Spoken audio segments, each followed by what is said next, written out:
नमस्कार, स्वागत है आपका। कप हमारा है, लगातार हम कह रहे हैं, लेकिन आपको याद होगा पहली बार कप आया था 83 में।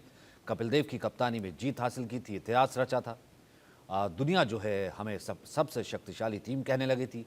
पहले दोनों वर्ल्ड कप के चैंपियन वेस्ट इंडीज़ को हमने हराया था। 20 साल बाद हम फिर फाइनल में पहुंचे हैं, लेकिन ऑस्ट्रेलिया ने 359 रन का पहाड़ खड़ा कर दिया और 125 रन से हम हार गए थे। हम 2003 की बात कर रहे हैं। 2011 में महेंद्र सिंह धोनी टीम का नेतृत्व कर रहे थे और हमने करिश्मा कर दिया, श्रीलंका को हमने हरा दिया। और अब आ गया है 2023। इसमें कहा जा रहा है श्रीलंका ऑस्ट्रेलिया एक बार फिर हमने सामने है और कहा जा रहा है कि इस टीम का ना कंपैरिजन है, ये टीम कंपैरेबल है नहीं। लगातार 10 मुकाबले जीत करके पूरे तरीके से बेहतरीन प्रदर्शन करके टीम के शानदार प्रदर्शन को देखते हुए वर्ल्ड कप पर हमारा दावा इस बार सबसे दावा है। लेकिन चर्चा ये भी ज़रूरी है कि 1983 11 वर्ल्ड कप में हमारी स्ट्रेंथ क्या थी, 2003 में क्या कमज़ोरी थी और इस बार हम अजय हैं तो क्यों हैं। मनोज जोशी इस वक्त हमारे साथ जुड़ रहे हैं और बाकी हमारे साथ न्यूज़ रूम से भी मेरे सहयोगी जुड़ेंगे। लेकिन सबसे पहले मनोज जी, हम इस वक्त इतने कॉन्फिडेंट क्यों है? 83 में पहली बार आया, 2011 में वो कॉन्फिडेंस दोबारा हमारे में रीबूस्ट हुआ कि हाँ हम हैं क्या कहते हैं वर्ल्ड कप विनर्स, और हमारे में सचिन पाजी को हमने कप ला के दिया और हमने भारत को ला के दिया। अब 2023 में हम इतने आश्वस्त क्यों हैं? देखिए, 1983 का वर्ल्ड कप अगर आप देखिए तो वो चमत्कार था और एक ऐसी ऊर्जा हमारी टीम के अंदर संचार हुआ था, क्योंकि तब हम पहले दो वर्ल्ड कप जो हुए थे 75 और 79 में हम सिर्फ एक मैच जीते थे। हम बहुत खराब स्थिति में थे। जो बांग्लादेश या जिम्बाब्वे की टीमों की स्थिति है, हमारी शायद उससे भी बदतर स्थिति थी। लेकिन उसके बाद 83 में 2 बार की चैंपियन टीम को हमने फाइनल में हराया। फाइनल में पहुंचना वो एक बहुत बड़ा चमत्कार था। अगर आप 7 अजूबे अगर आप देखेंगे स्पोर्ट्स के, खेल फुटबॉल हो, क्रिकेट हो, किसी भी एरा का देख लें आप, तो वो एक मिरेकल था। उसकी कभी तुलना किसी से हो ही नहीं सकती। लेकिन हाँ, 2003 में हम चूके, 2011 में हमने ट्रॉफी जीती, लेकिन इस बार जो हम चैंपियन वाला जो हमारा अंदाज देखने को मिल रहा है, ऐसा पहले कभी देखने को नहीं मिला। तुलना मैं फिर भी नहीं करूंगा, लेकिन हाँ इतना जरूर कहूंगा कि जो आपका जो अंदाज है बल्लेबाजी का, क्योंकि बल्लेबाजी में सबसे अधिक रन बनाने वाला खिलाड़ी भारतीय, सबसे अधिक विकेट चटकाने वाला जो गेंदबाज है वो भी भारतीय, वो भी तब जबकि उसने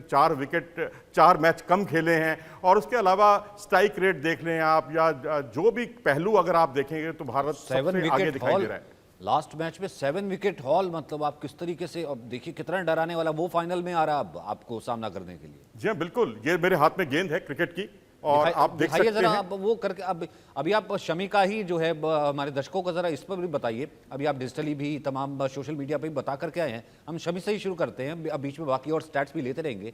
क्या सबसे बड़ी स्ट्रेंथ इस वक्त आप शमी की देख रहे हो? और पिछली बार जो है शमी ने ही वापसी कराई थी, हालांकि कैच छूटा था लेकिन वापसी शमी ने ही कराई थी विकेट लेकर के। अब मुझे थोड़ा सा बताइए, शमी इतनी बड़ी स्ट्रेंथ कैसे? देखिए, वो एक अपराइट सीम जो है एक होती है, जिसे आप कहते हैं कि वो सबसे खतरनाक है उनकी इस समय। सीधी होती है, जिसे कहते हैं सीधी सीम पड़ती है, ना उसमें वॉवल सीम होता है ना उसमें क्रॉस सीम होता है, सिर्फ और सिर्फ सीम होता है। और उसकी जो ग्रिप है वो ये ग्रिप होती है, ये आप देख सकते हैं। ये एक सिंपल सी ग्रिप है और इसी पर वो जो उनकी जो गेंद जो पिच होती है इसी सीम पर पिच होती है और पिच होकर उसमें मूवमेंट, इनवर्ड मूवमेंट भी होती है, गेंद बाहर की तरफ भी जाती है। जैसे न्यूजीलैंड के उन्होंने पहले 2 विकेट चटकाए थे, बिल्कुल जरा सी गेंद बाहर गई थी, 140 के आसपास की रफ्तार की गेंद थी और बल्लेबाज ये नहीं समझ पाए कि इस पर वो गेंद को छोड़ें या खेलें। चौथे स्टंप की गेंद थी और गेंद ने बल्ले का बाहरी किनारा लिया और दोनों उनको विकेट मिल गए। उन्होंने मैक्सिमम विकेट जो है इसी सीम मूवमेंट से लिए हैं और मैक्सवेल जैसे खिलाड़ी जिन्होंने अभी ऑल टाइम ग्रेट पारी खेली है, उनको भी ये कहना पड़ गया मोहम्मद शमी के लिए कि वो तो बिल्कुल कारपेंटर उनको याद आ जाते हैं। जिस तरह से कारपेंटर अपना काम करता है और लकड़ी एक कोने से लेकर दूसरे कोने तक बिल्कुल सीधी जाती है उनकी लकड़ी, बिल्कुल उसी अंदाज में मोहम्मद शमी की जो सीम है बिल्कुल सीधी जाती है। क्योंकि जब जरा सी भी अगर ये उंगली जो है अगर सीम के इस तरफ आ जाए तो ये वॉवल सीम हो जाती है, जैसे आप एंडरसन को गेंदबाजी करते हुए देख सकते हैं, ब्रॉड को देख सकते हैं। लेकिन इस तरह की गेंदों से परहेज करते हैं मोहम्मद शमी और यही उनकी सबसे बड़ी कामयाबी है। और एक बात मैं और शमी के लिए कहना चाहूंगा कि लेफ्ट आर्म जो बल्लेबाज हैं, लेफ्ट हैंडेड जो बल्लेबाज हैं, उनको बहुत परेशानी हो रही है उनको खेलने में, क्योंकि वो राउंड द विकेट आते हैं और राउंड द विकेट आने का उनका पर्पस जो है बाएं हाथ के बल्लेबाज के सामने यही है कि उनको एक अच्छा कोण मिले और उसी में वो छकाते हैं। अच्छी सीम मूवमेंट दाएं और बाएं, और उस पर जो है बल्लेबाज अच्छे बल्लेबाज गच्चा खा जाते हैं। अनिल भी हमारे साथ जुड़ गए। अनिल, घड़ी का इंतजार आप भी कर रहे थे, अभी मैं था न्यूज़ रूम में, आप भी बैठ करके बस इंतज़ार ही कर रहे थे, बस वो बना ही रहे थे, नोट्स ही बना रहे थे कि भैया कौन कितना उस दिन चलने वाला है, क्या स्ट्रेटजी रहने वाली है। ज़रा बताइए ना, दर्शकों को शेयर कीजिए। आप कह रहे थे कि भैया मुकाबला ही नहीं है।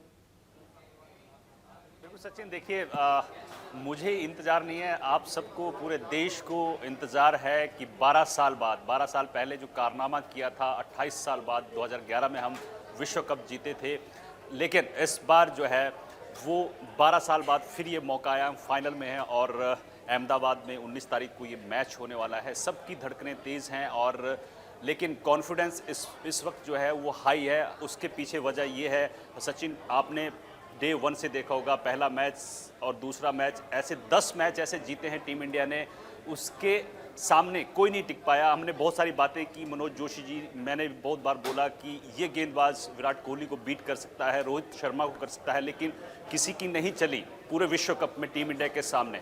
और उसका नतीजा ये है कि हम इस विश्व कप में सबसे आगे हैं। जितनी भी टीमें हैं अपने अपने मैच हारी हैं। ऑस्ट्रेलिया एक मैच हार कर यहाँ पर भारत से मैच हारी थी चेन्नई में, लेकिन टीम इंडिया इकलौती ऐसी टीम है जो बिना जीते, और शानदार प्रदर्शन, बहुत सारे ऐसे मैच हैं जो हमने एक तरफा मैच जीते हैं।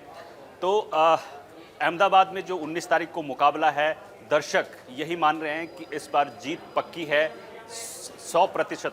सचिन, मैदान अलग है, हालांकि इस मैदान से ही जो है आगाज़ हम ये कह सकते हैं पाकिस्तान के साथ हुआ था।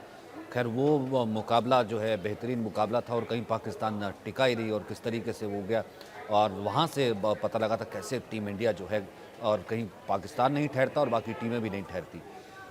उस मैदान को टीम जानती है। उस मैदान के लिहाज से आपको क्या लगता है, क्या स्ट्रेटजी होगी, क्या यहाँ पर टॉस और किस तरीके का, क्योंकि फिर दूसरी इनिंग में बल्लेबाजी थोड़ी सी हमने देखा है कि लंबे शॉट लगाना थोड़ी मुश्किल भी आती है। पहले अनिल आप, फिर मनोज जी, इस पर आप।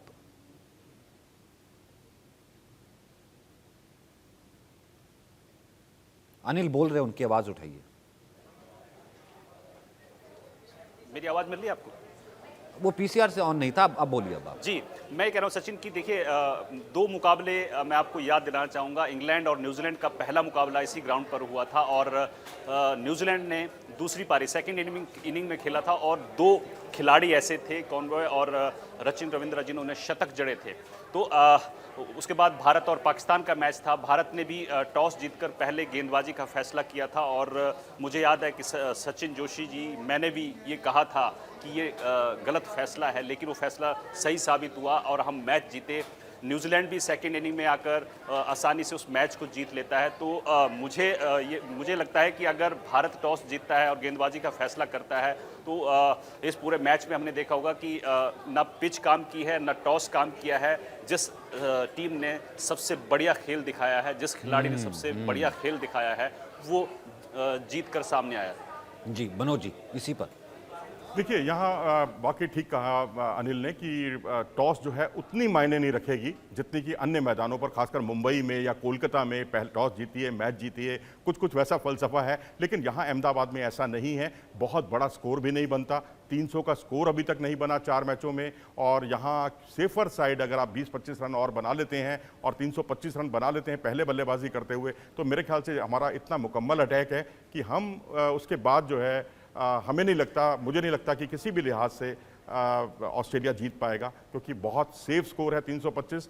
300 पर भी आप फाइट कर सकते हैं, 300 पर भी आप मुकाबला जीत सकते हैं। और अगर रही बात चेज करने की, तो अब भारतीय जो इरादे हैं इतने बुलंद हैं, 400 रन भी अगर होंगे, वैसे तो इतने रन बनेंगे नहीं, क्योंकि अभी तक केवल एक ही टीम, न्यूजीलैंड की टीम सेमीफाइनल में जो है 300 रन भारत के खिलाफ बना पाई है। नहीं तो ज़्यादातर टीमें या तो 200 के अंदर सिमट रही हैं, 2 टीमें तो 100 रन भी नहीं बना पाई हैं।